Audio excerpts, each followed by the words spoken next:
Ya,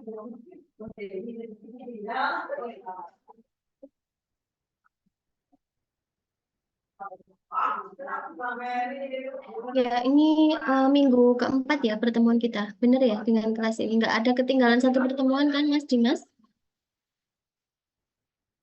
Oke, baik. Bismillahirrahmanirrahim.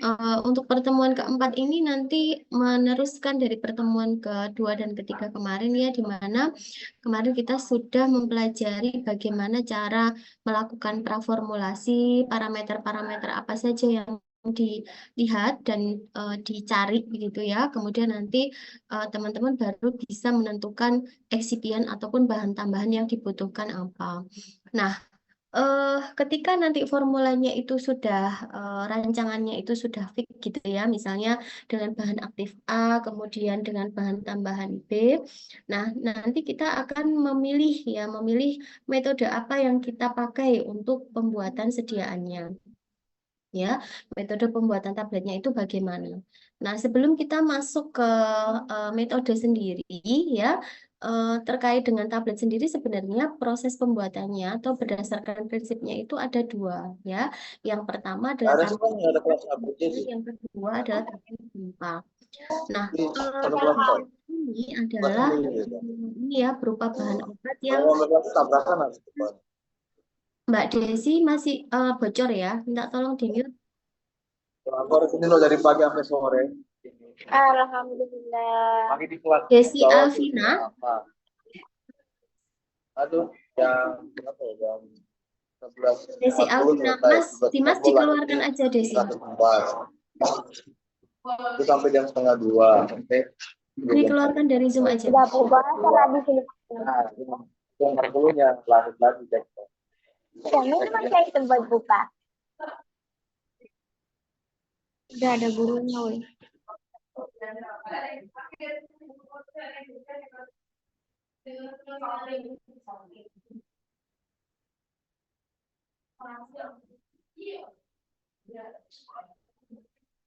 Mas Dimas yang nggak on cam silahkan di remove aja dari ini ya, dari Zoom ya.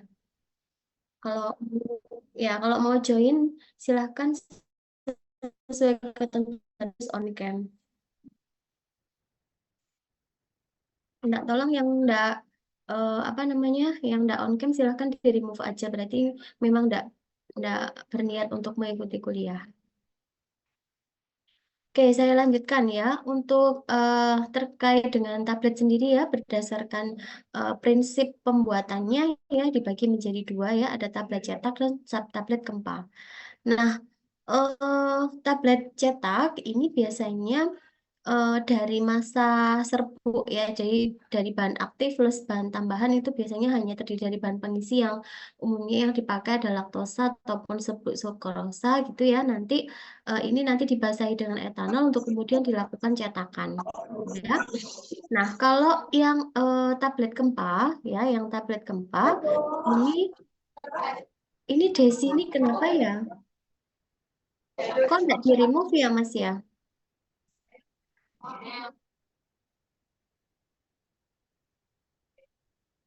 Oke.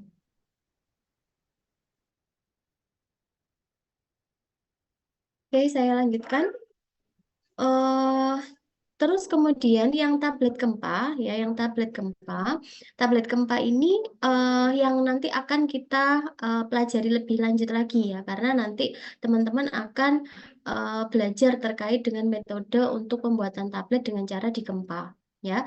Jadi tablet gempa ini dibuat dengan cara memberikan tekanan yang tinggi ya pada serbuk ataupun granulnya menggunakan cetakan baja. Jadi di sini pengempaan tabletnya itu seperti teman-teman lihat di lab ya, di alatnya itu ya. Nanti serbuk itu masuk ke dalam lubang-lubang cetakan tabletnya itu baru nanti kemudian akan digempa pada tekanan tertentu ya. Nah, ini disebut dengan tablet gempa. Kemudian kemudian untuk pembuatan tabletnya sendiri ya. Jadi sebelum kita masuk ke proses pembuatan tabletnya, teman-teman harus tahu terkait dengan tahapannya ya. Jadi kalau mau membuat sediaan sampai nanti rilis ke produk gitu ya. Tahapan prosesnya itu cukup panjang. Mulai dari awal kemarin dulu sudah saya jelaskan terkait dengan proses ya sampai ke rilis produk untuk sediaan. Nah, di pembuatan tablet ini tahapan awal yang perlu dilakukan adalah yang pertama kemarin kita sudah bahas tentang praformulasi. Nah, praformulasi di situ tujuannya adalah untuk menentukan spesifikasi bahan bakunya. Dari situ nanti kita akan tahu, oh kalau mau hasilnya bagus berarti spesifikasi bahan baku tuh yang seperti apa, ya maunya yang bagaimana, gitu. Jadi ditentukan spesifikasinya. Kemudian kalau spesifikasinya sudah, itu nggak ada masalah, baru nanti diproses granulasinya pakai metode seperti apa. Ya, kemudian kalau dia pakai granul kan butuh proses pengeringan. Nah, itu harus dikeringkan, kemudian proses pencampuran dan proses pengempaan tablet. Nah, eh, untuk pembuatan sediaan tablet sendiri gitu ya, terkait dengan unit operasional yang tadi saya sebutkan itu tadi ya, bahwasannya memang ada hubungan antara unit operasional yang ada di sini ini dengan atribut kualitas tabletnya. Nah, unit operasional yang di sini meliputi bahan baku, granulasi, pengeringan, pencampuran, kompresi ini akan memberikan pengaruh yang besar pada baik besar maupun kecil ya pada profil disolusinya. Jadi kalau yang diberi tanda atau blok ini dia memberi pengaruh besar, kemudian yang tidak diberi tanda atau blok dia pengaruhnya kecil atau lebih kecil daripada yang bahan baku, granulasi dan kompresi gitu. Nah, kita ambil contoh yang disolusi, ya. Misalnya ini di bahan baku. Nah, eh, bahan baku itu kan kita pakai gitu ya, kita spesifikasikan gitu ya. Kita mau jenis bahan baku yang seperti apa, spesifikasinya bagaimana, diambil dari vendor mana, itu yang menentukan Anda. Karena apa? Nanti dari bahan baku itu, kalau misalnya bahannya itu tidak asli ataupun palsu yang nanti tidak bisa berefek dan sebagainya itu nanti akan berpengaruh di disolusinya.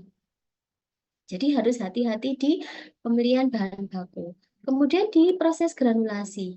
Ya, jadi proses granulasi itu dilakukan biasanya adalah untuk bahan-bahan tertentu yang dia memiliki sifat yang mungkin fluiditasnya jelek gitu ya, higroskopis dan sebagainya yang dimana tujuannya di situ adalah untuk memperbaiki fluiditas. Bagus, memang tujuannya akan tetapi akan berpengaruh di proses granulasinya gitu ya akan dari granulasinya itu akan berpengaruh pada proses disolusinya gitu ya karena mungkin kalau teman-teman masih ingat tentang tahapan disolusi ya mulai dari tablet ataupun kapsul kemudian nanti harus dipecah menjadi granul-granul dengan ukuran tertentu dari granul-granul itu nanti akan dilakukan terdifusi istilahnya gitu ya baru nanti terdisolusi sampai nanti terdapat ketersediaan hayati dalam darah itu sampai berapa persen.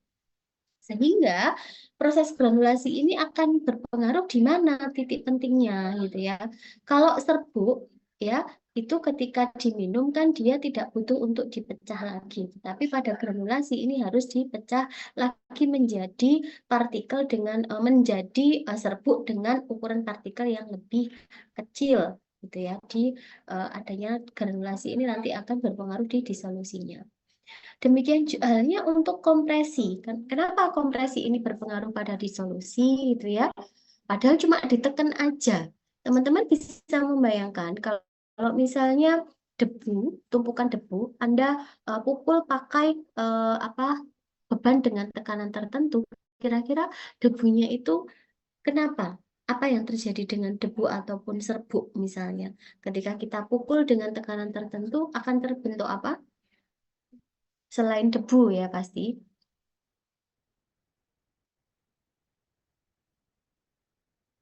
Apa? Serbuk dalam wadah terus dipukul. Kira-kira serbuknya kenapa? Apa yang terjadi dengan serbuknya?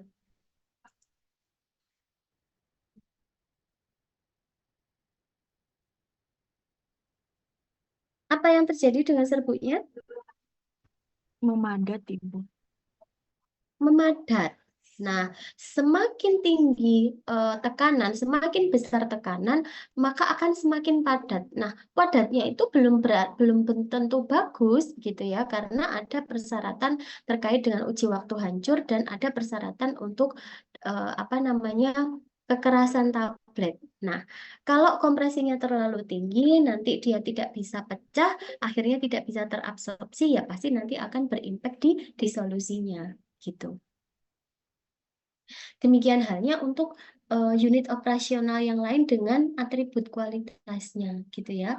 Jadi nanti yang untuk penetapan apa maksudnya keseragaman ukuran itu nanti atau kandungan itu nanti yang berpengaruh di proses granulasinya.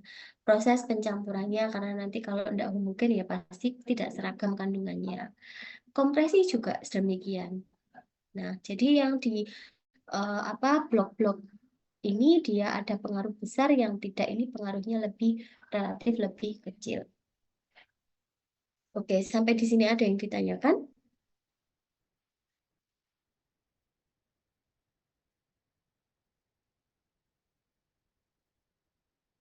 Ada yang ditanyakan, silakan.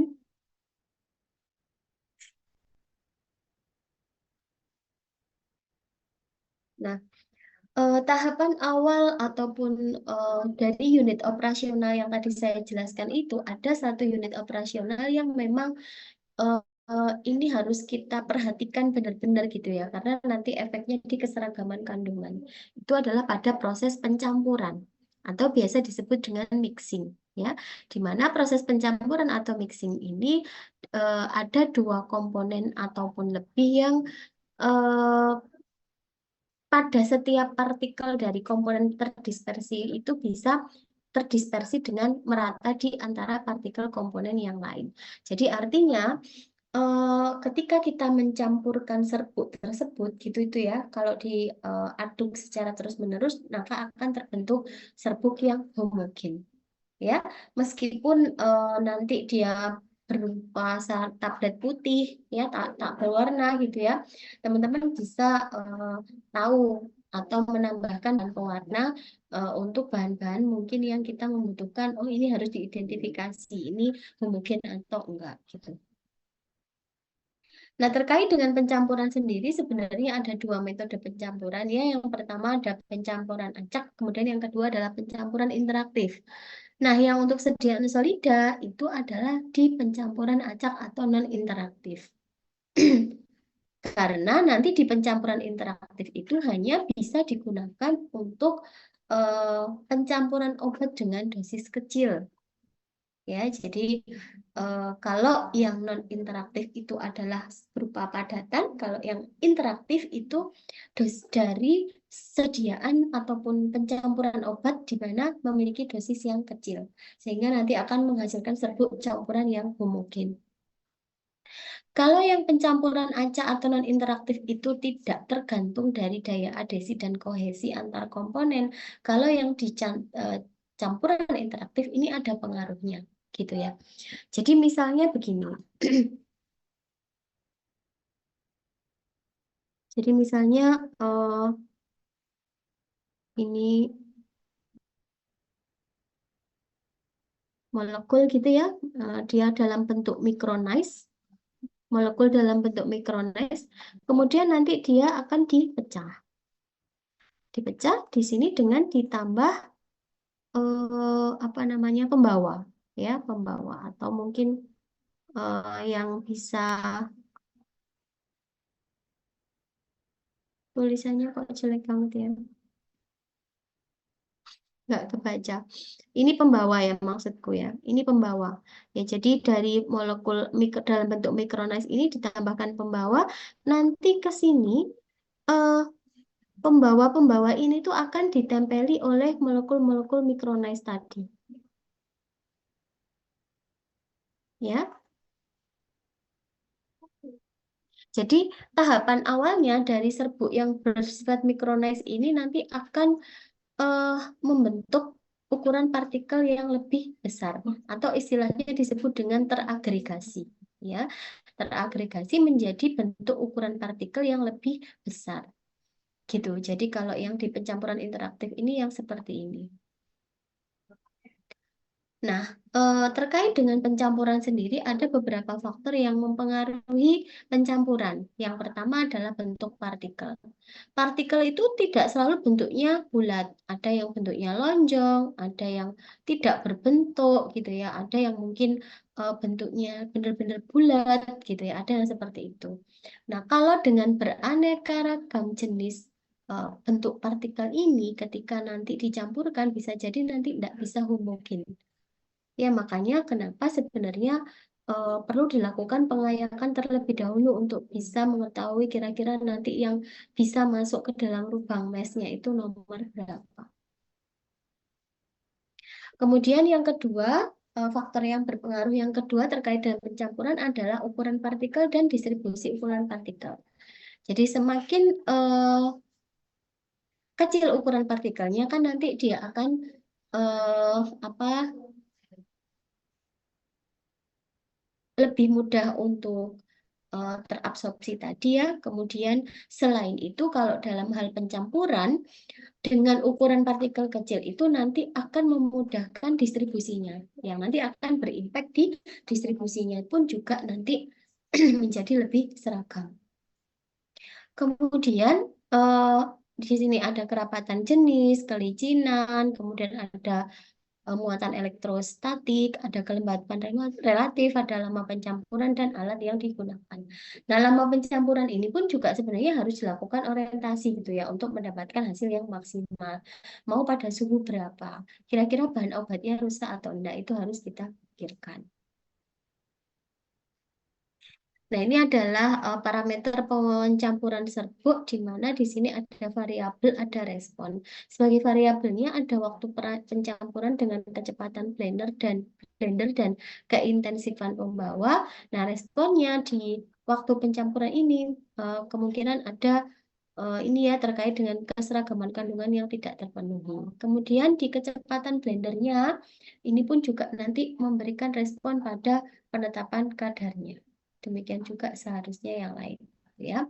Nah, kemudian selain dari parameter serbuk itu, kita juga harus tahu bahwa ini berhubungan dengan parameter pelicin, yang dalam hal ini contohnya seperti magnesium stearat, ya, talk, dan sebagainya. Nah, parameter-parameter lubrikan ini dengan variabel 3 ini nanti responnya bagaimana?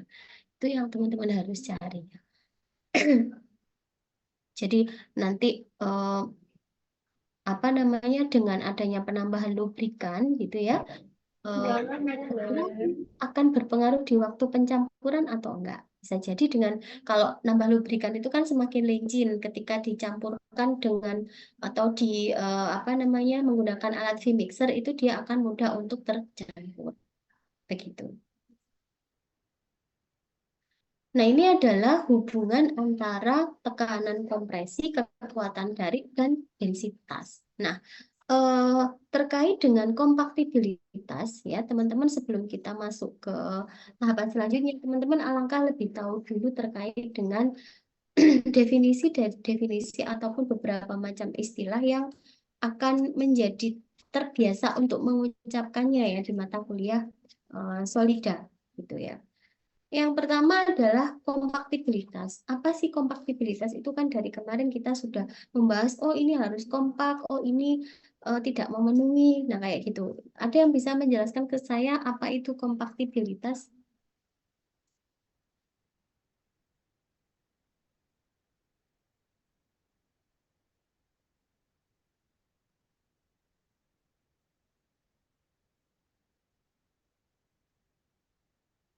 Ayo, pada ngantuk semua kah ini?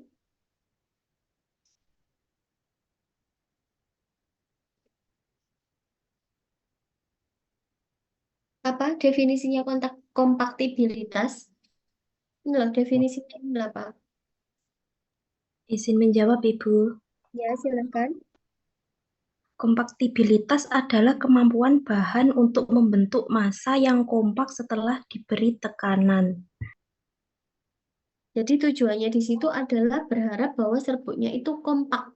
Ya, ketika diberikan tekanan dia tidak akan apa namanya rusak gitu ya. Jadi terkompak dengan baik. Kemudian bedanya sama kompresibilitas apa?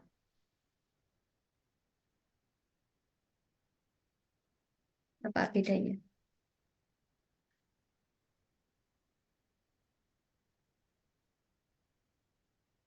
Izin menjawab, Ibu. Silakan. Kalau kompresibilitas, kemampuan serbuk untuk berkurang atau menurun volumenya setelah diberi tekanan. Ya, jadi dengan ditap pada apa namanya menggunakan alat gitu ya. Nah, itu nanti serbuk itu nanti akan turun gitu ya.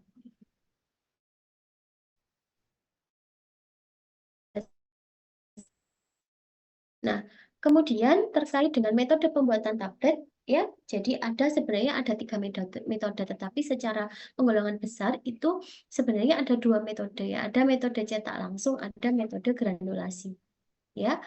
Jadi kalau yang granulasi itu terbagi menjadi 2 ya, ada granulasi kering sama granulasi basah, gitu. Dan kita nanti akan bahas satu-satu dengan metode yang digunakan.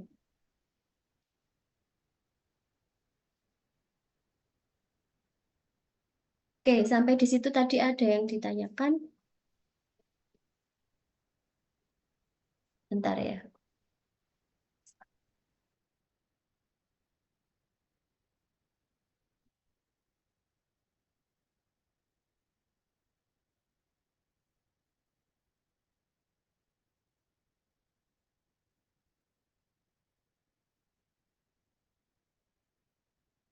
Nah, sebelum kita mempelajari tentang metodenya tadi ya, jadi ini teman-teman harus ketahui dulu. Ini adalah langkah-langkah yang harus diperhatikan sebelum tablet dicetak. Yang pertama adalah dengan melihat campuran zat aktif dengan eksipiennya. Dengan mempertimbangkan kestabilan dari bahan obatnya, dengan ditambahkan bahan eksipien, kira-kira nanti dapat dibuat menjadi tablet atau enggak. Karena nanti di apa namanya pembuatan pada waktu proses pembuatan itu kan si serbuk itu dia akan melewati beberapa alat dengan berbagai perlakuan gitu ya. Jadi harapannya dengan hal yang seperti itu obatnya itu nggak rusak dan bisa memberikan efek.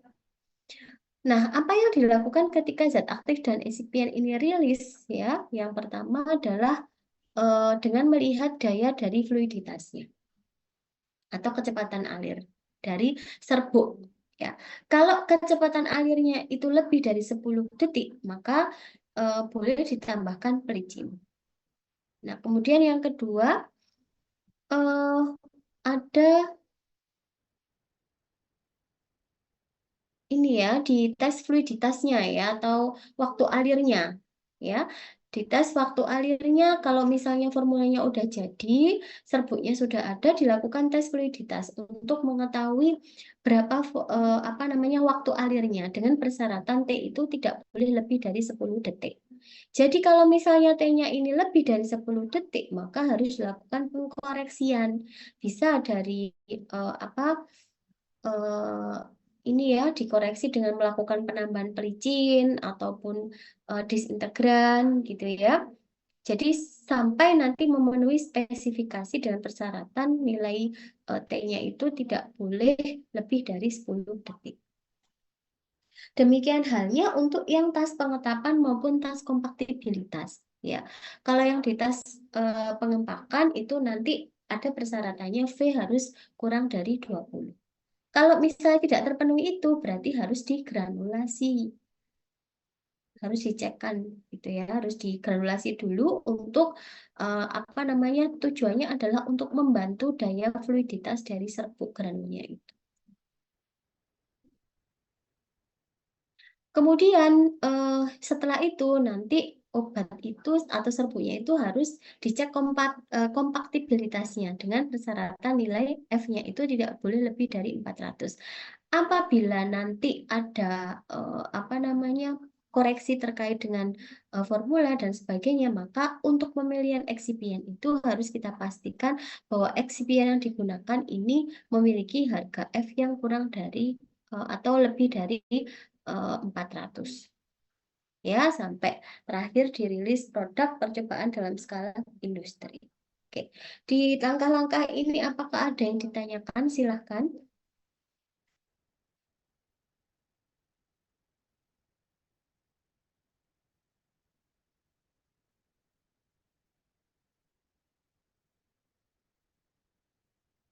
Nggak ada pertanyaan?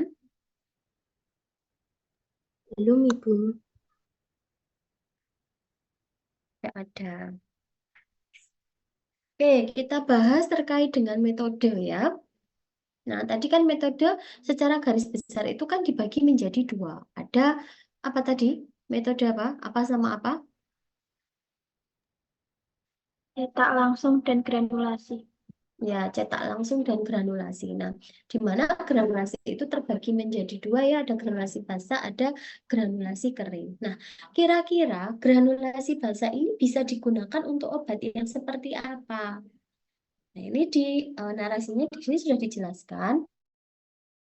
Pembuatan tablet dengan metode granulasi basah digunakan untuk tablet dengan zat aktif yang mempunyai karakteristik tidak kompatibel, kemudian waktu alirnya bagus, kemudian fluiditasnya jelek.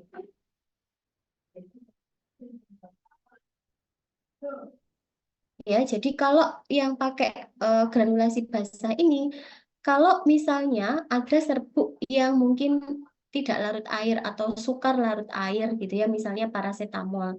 Paracetamol itu kalau teman-teman lihat di monografinya, itu kan nanti dia sukar larut dalam air. Maka kalau kita menggunakan atau mau memformulasi menjadi suatu sediaan tablet, kita bisa pilih dengan metode granulasi basah. Karena nanti ada penambahan bahan pengikat dalam bentuk basah yang dimana dibuat musilago dulu, yang itu nanti tujuannya adalah untuk membantu mendistribusikan paracetamol serbuknya itu ke dalam eksipien yang lain.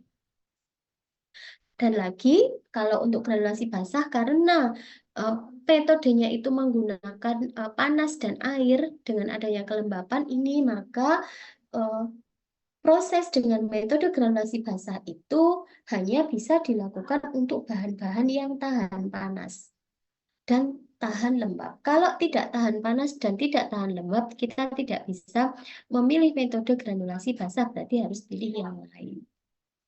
Ya. Nah, ini adalah proses pembuatan tablet dengan metode granulasi basah ya.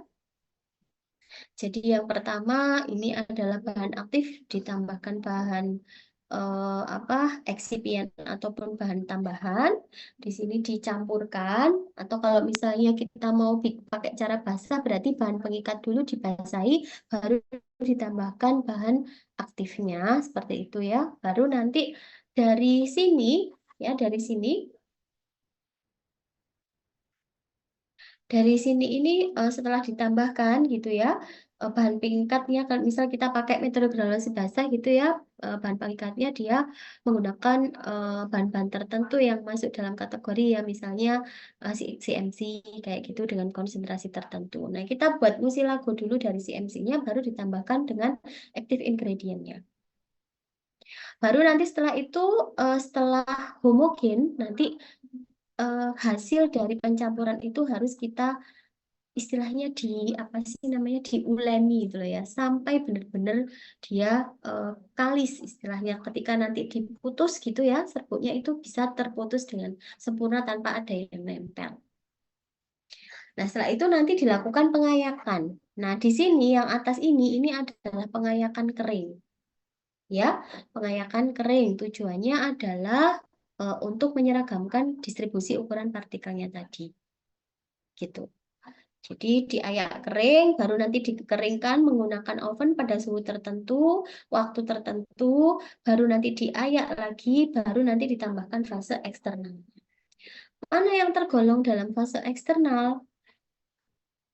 Yang fase eksternal itu kayak pelicin, disintegran, pelincir, kayak gitu ya. Yang lainnya itu nanti masuknya di fase internal atau dengan pembuatan musilago tambah API ya, kemudian diayak, baru nanti ditambahkan bahan yang masuk dalam kategori bahan eksternal itu tadi ketika sudah dalam bentuk granul kering ya. Nah, ini adalah kekurangan dari metode pembuatan tablet dengan menggunakan metode granulasi basah ya. Bahwasanya memang tadi hanya bisa digunakan untuk bahan-bahan tertentu yang tidak tahan panas dan yang tahan panas, tidak tahan panas, maaf, granulasi basah ya. Yang ini ya tahan terhadap pemanasan gitu ya, tahan terhadap pemanasan, dia masuk dalam kelebihannya. Nah, kekurangannya apa? Terkait dengan alat sama waktu. Jadi kalau dari tahapan ini tadi, ini kan butuh prosesnya panjang sekali. Alat yang digunakan itu banyak. Mulai dari awal, misalnya untuk mixing, ya kita pakai vmixing, vmixer misalnya alatnya. Baru nanti ditambahkan pengayak, ini butuh shift shaker. Baru nanti kita lakukan pengeringan, ini butuh oven. Ya, kemudian nanti dilakukan pengayakan lagi, ditambahkan fase eksternal ya, baru nanti dibutuhkan alat cetak tablet untuk melakukan pencetakan tablet. Jadi dari sini pekerja atau operator pun yang digunakan akan jauh lebih banyak daripada metode yang lain, gitu ya. Daripada metode yang lain. Tapi dengan melihat keuntungannya tadi kita bisa plus minus. Oh iya, keuntungannya seperti ini untuk bahan yang seperti ini. Kalau dengan metode lain tidak bisa. Jadi mau tidak mau harus dibuat menjadi metode granulasi basa untuk pembuatan sediaan tablet yang kamu rencanakan. Misalnya gitu. Ini kelebihannya. Nanti silahkan dibaca sendiri.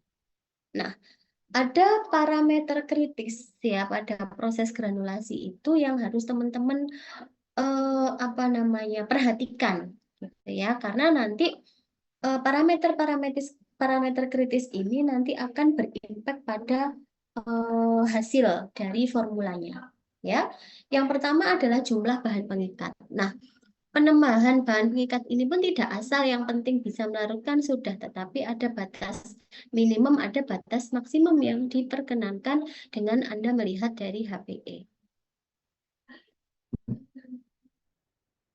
Nah, kemudian dengan adanya jumlah bahan pengikat ini pun juga nanti ini ya akan sangat berpengaruh terhadap konsistensi granul basah yang terbentuk. Ya, jadi harus dioptimasi kira-kira butuh pengikatnya itu sampai berapa. Nah, kemudian yang kedua adalah jumlah dari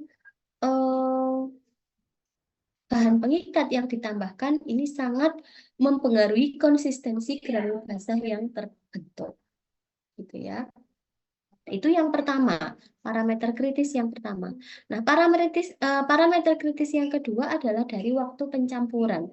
Jadi biasanya seperti ini nanti akan dilakukan orientasi begitu ya di waktu pencampuran yang tepat itu pada menit keberapa. Selesainya berapa lama. Itu harus dilakukan optimasi. Ya, jangan sampai nanti serbuknya atau granulnya ini menjadi rusak. Jadi dengan adanya waktu pencampuran ini pun nanti akan berpengaruh pada tingkat kehomogenan sediaan, berpengaruh juga nanti pada profil disolusinya. Kemudian parameter yang terakhir yang ketiga itu adalah lama pengeringannya. Jadi biasanya untuk pengeringan itu suhunya bisa bermacam-macam tergantung dari monografi bahan aktif di farmakope gitu ya.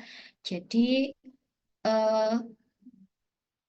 lamanya itu berapa, kemudian suhunya itu berapa, itu pun juga nanti tergantung dari bahan aktifnya. Ada bahan-bahan tertentu yang mungkin dia hanya bisa tahan terhadap suhu maksimal 70. Ada yang bisa sampai 120 dia tahan, nggak ada masalah. Nah, hal-hal yang seperti itu yang harus teman-teman perhatikan ketika melakukan penyusunan formula.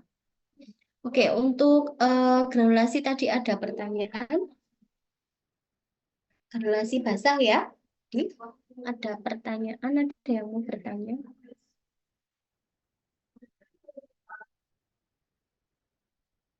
Ayo silakan bertanya kalau ada yang mungkin sekiranya ingin didiskusikan.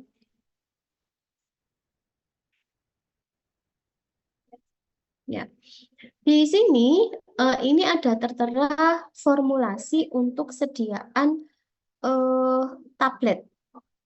Ya, di sini ada isoniazid, amilem, PVP, laktosa, bahan pewarna sampai ke aerosin. Ya. Coba teman-teman cari fungsi dari masing-masing bahan ini untuk apa. Saya tunggu ya.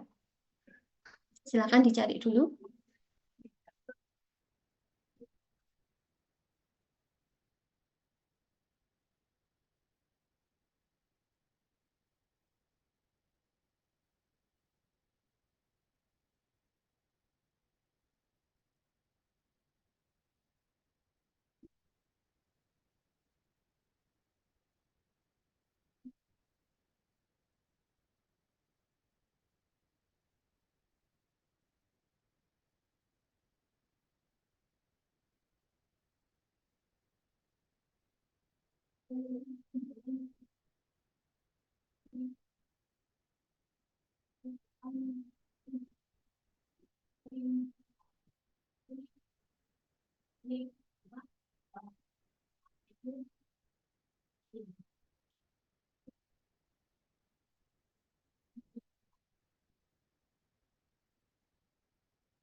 Ya, sudah dicari fungsi dari masing-masing untuk apa? Isoniazidum untuk apa ini? Ini untuk apa? Sudah dicari? Zat aktif Ibu. Zat aktif. Amilumnya?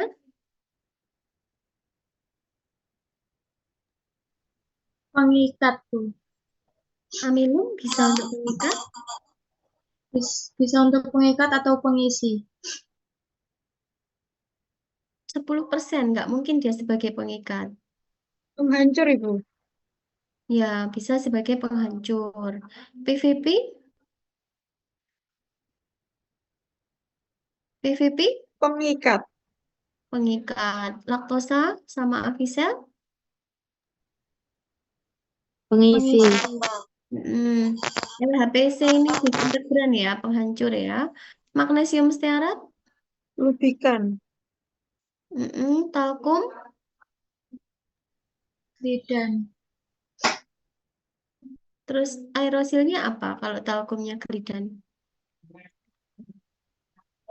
Absorben. Aerosil loh. Eh, Masuk aerosil absorben.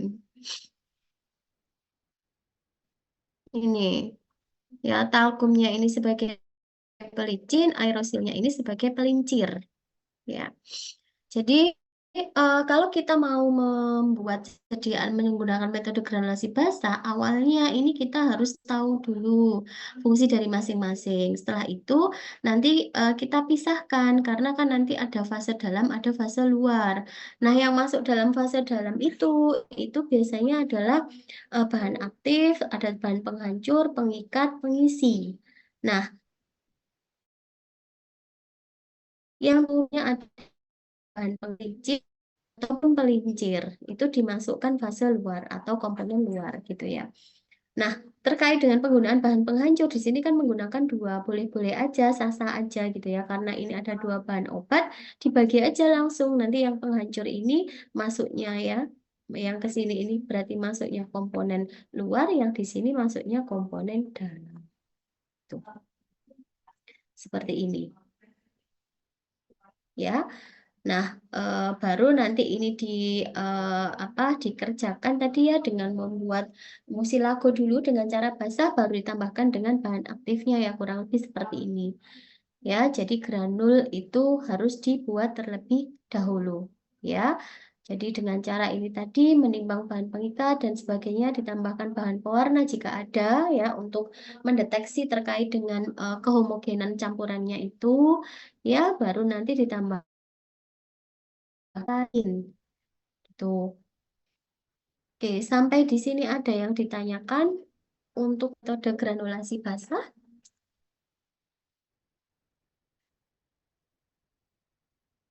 Oke, saya lanjutkan di metode yang kedua adalah metode granulasi kering.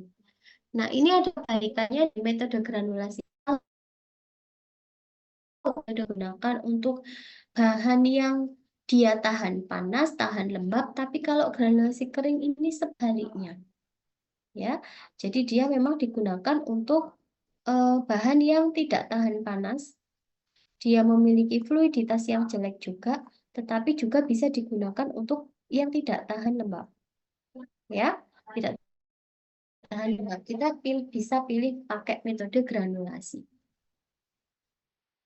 Ini adalah tahapan prosesnya, ini lebih sederhana gitu ya daripada yang granulasi basah.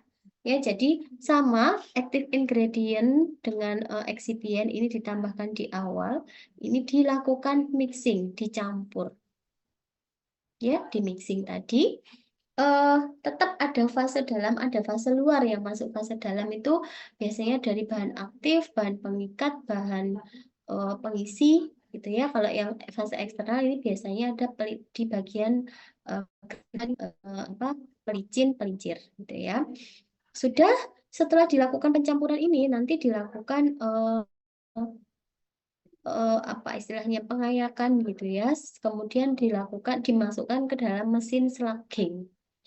Nah, di mesin slugging ini nanti dia akan dikempa pada kekuatan tertentu, nanti keluarnya dari slugging ini berupa lempengan-lempengan serbuk.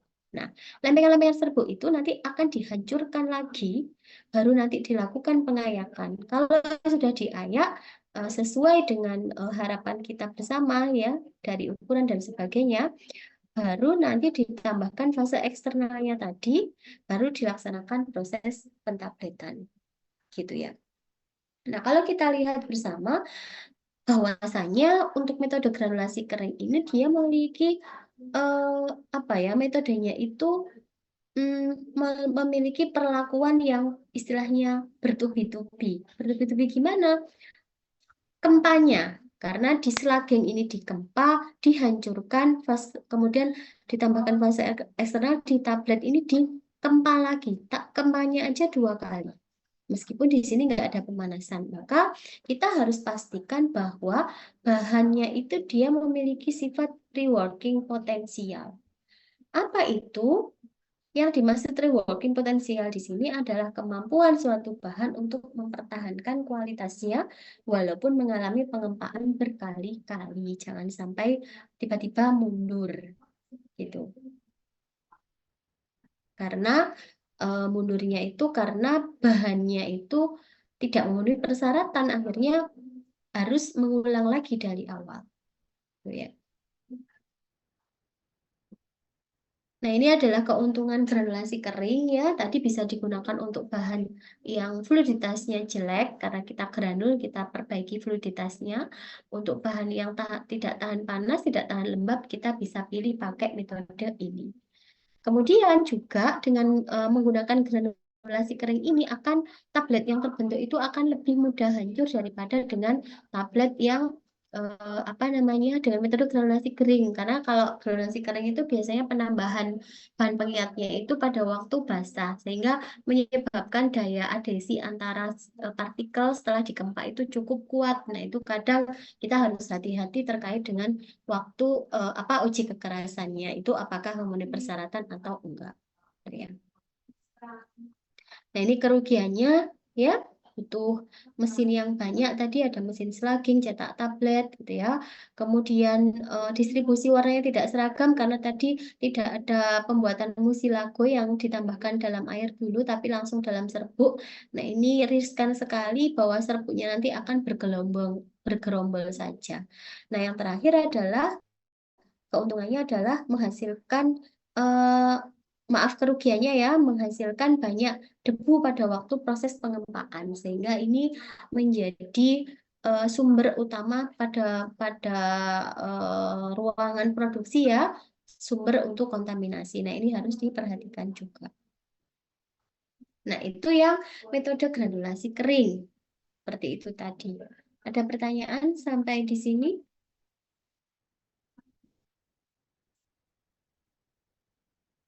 Nah, selanjutnya ada di metode selanjutnya adalah metode gempa langsung. Nah, di metode gempa langsung ini kalau kita lihat dia lebih simpel lagi, nggak butuh bertele-tele prosesnya. Ya. Tetapi ada persyaratannya. Bahan aktif yang digunakan itu bisa dipastikan dia memang fluiditasnya bagus. Berikut juga dengan bahan tambahan. Karena kalau fluiditasnya jelek, kita tidak bisa memilih metode gempa langsung. Ya, jadi kalau kita lihat dari diagramnya cukup eksipien plus active ingredient baru ditambahkan fase eksternal, baru langsung dicetak. Ya, jadi tinggal campur-campur cetak, sudah nggak ada tahapan proses yang seperti di granulasi basah maupun granulasi kering. Nah, ini keuntungannya ya lebih ekonomis, lebih singkat prosesnya, dapat digunakan untuk bahan yang tahan panas dan tahan lembab, kemudian juga waktu hancur dan disolusinya lebih tinggi karena tidak melewati proses granulasi tadi. Nah, ini kerugiannya ya, adanya perbedaan ukuran pada setiap serbuk pada waktu pencampuran itu ada riskan terjadinya ketidakhomogenan. Nah, kita harus hati-hati ya. Kemudian zat aktif dengan dosis yang besar tidak mudah untuk dikempa langsung ya. Jadi misalnya tablet-tablet dengan ukuran besar itu tidak bisa menggunakan metode gempa langsung, berarti harus pakai bahan yang lain, metode yang lain. Kemudian juga sulit dalam pemilihan eksipien. Kenapa? Karena dibutuhkan eksipien-eksipien tertentu yang dimana eksipien tersebut itu bisa memperbaiki daya kompresibilitas, kohesivitas, dan daya adhesivitas yang baik. Gitu. Jadi itu tadi ada 3 metode yang bisa kita pilih ya. Yang pertama granulasi basah, granulasi kering, dan gempa langsung. Tinggal nanti teman-teman pilih mau yang mana. Di lab sudah dikasih penugasan untuk praktikumnya.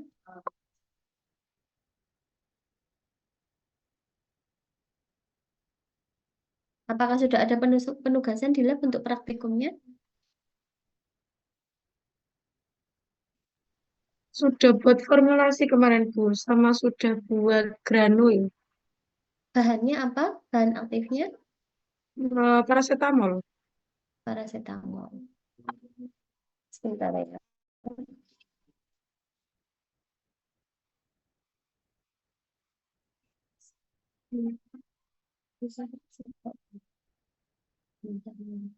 Nah, ini saya tunjukkan video simulasi ya, video simulasi untuk granulasi kering. Bisa diperhatikan.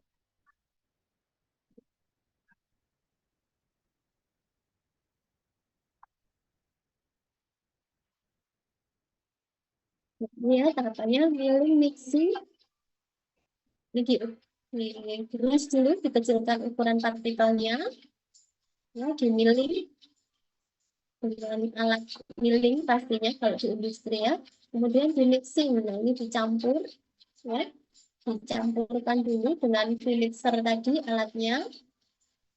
Nah, baru nanti dilakukan proses laging tadi ditempa pada kekuatan tertentu, ya, sampai nanti terbentuk tadi kayak lempengan-lempengan tadi, ya. Baru nanti dilakukan dihancurkan ya tadi ya, dihancurkan, baru nanti dikompresi lagi. Tahapannya itu.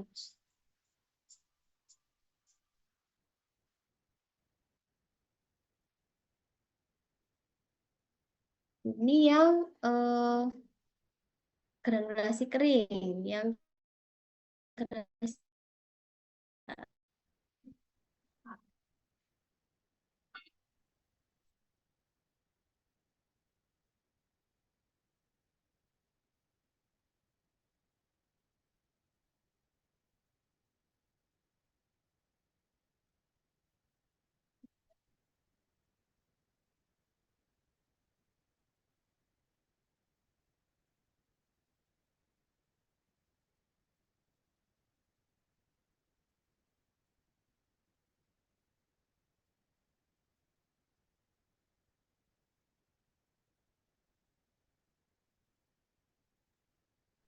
ya. Nah, tahapannya jadi lebih panjang ya dibandingkan dengan granulasi kering. Ya, jadi di mixing dulu serbuknya menggunakan mixer atau blender, ya. Kemudian diayak dulu ya untuk menyeragamkan ukuran partikelnya. Baru nanti kalau sudah diayak apa namanya dilakukan granulasi tadi masuk ayah basah ya. Ya. Nah, ini dilakukan regranulasi, ditambahkan fase eksternalnya, baru nanti dikompresi. Ya, tahapannya kurang lebih seperti itu. Ya, mungkin videonya terlalu apa? Maaf, terlalu cepat ya, tapi kurang lebih intinya seperti itu. Ya, jadi mungkin teman-teman sudah bisa membandingkan atau apa sih perbedaan dari granulasi basah sama granulasi kering gitu ya. Kemudian teman-teman juga sudah mulai tahu kira-kira kalau bahan aktifnya sifatnya tahan panas, kemudian dia fluiditasnya jelek, itu saya pilih yang mana? Ya, makanya kenapa dalam tahapan proses itu yang pertama tahapan praformulasi itu penting sekali, harus kalian ketahui, cek monografinya dan sebagainya untuk bisa menentukan. Tadi selain menentukan eksipien juga bisa menentukan proses ataupun metode yang nanti akan dipilih. Karena nanti harapannya ketersediaan hayati dari obatnya itu bisa sesuai dengan target kita karena nanti akan berhubungan dengan dosis dan efek terapi dari obatnya. Oke, sampai di sini ada yang ditanyakan, silahkan.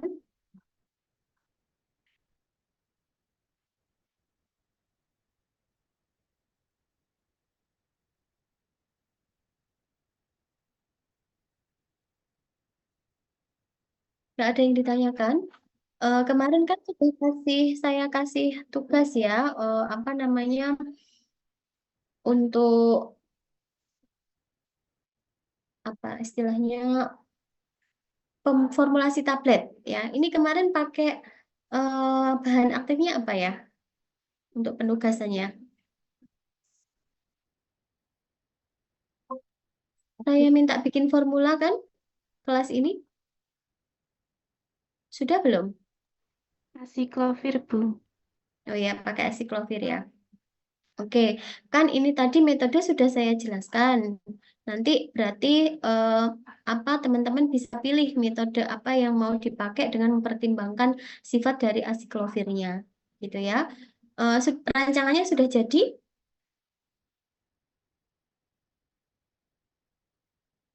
Rancangannya sudah jadi. Jadi gini, karena ini adalah pertemuan terakhir kita di pertemuan keempat, pertemuan kelima nanti dilanjutkan oleh Bu Ida. Nah, untuk rancangan formulasi ini nanti harus dipresentasikan. Nah, presentasinya itu nanti tidak dengan saya, presentasinya dengan Bu Ida ya. Jadi dilanjutkan. Jadi untuk apa rancangan formulasinya diusahakan di pertemuan kelima sudah ada draft yang eh, terkait dengan rancangan formula ya berupa makalah ataupun dalam bentuk PPT silahkan yang nanti itu bisa Anda tunjukkan ke Bu Ida untuk dipresentasikan gitu. Ya, jadi rancangan draft itu silahkan mau didesain langsung ke makalah atau didesain masuk di PPT dulu untuk kemudian kalian bisa kumpulkan untuk dipresentasikan dengan Bu Ida ya di tablet Asiklovir itu. Ada pertanyaan untuk tugasnya?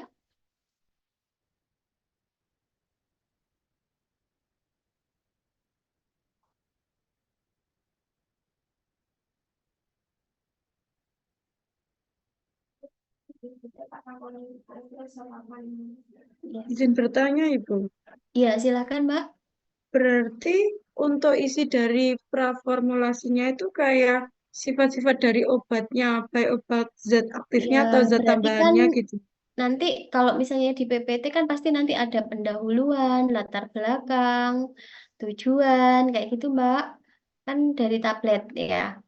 Silahkan Anda desain sendiri, kemudian nanti eh, yang kedua terkait dengan formulasi langsung ya. Nah, di formulasi itu Anda tuliskan monografi dari masing-masing. Nah, terkait dengan pemilihan eksipien itu harus jelas gitu ya. Saya mau pakai eksipiennya itu A, B, C, D. Alasannya apa, sumbernya dari mana, kebutuhannya berapa. Itu harus jelas. Itu kemudian nanti menentukan metode. Metodenya pakai metode apa? Alasannya apa? Kenapa kok menggunakan metode itu? Gitu. Jadi dijelaskan dulu di latar belakang dan pendahuluan terkait dengan tablet itu sendiri, kenapa harus dibuat tablet, untuk apa, kemudian acyclovir itu digunakan untuk apa itu masukkan di pendahuluan semua. Gitu. Ada Baik, lagi Bu, yang terima ditanyakan? kasih. Ya. Ada lagi yang ingin ditanyakan? Silakan.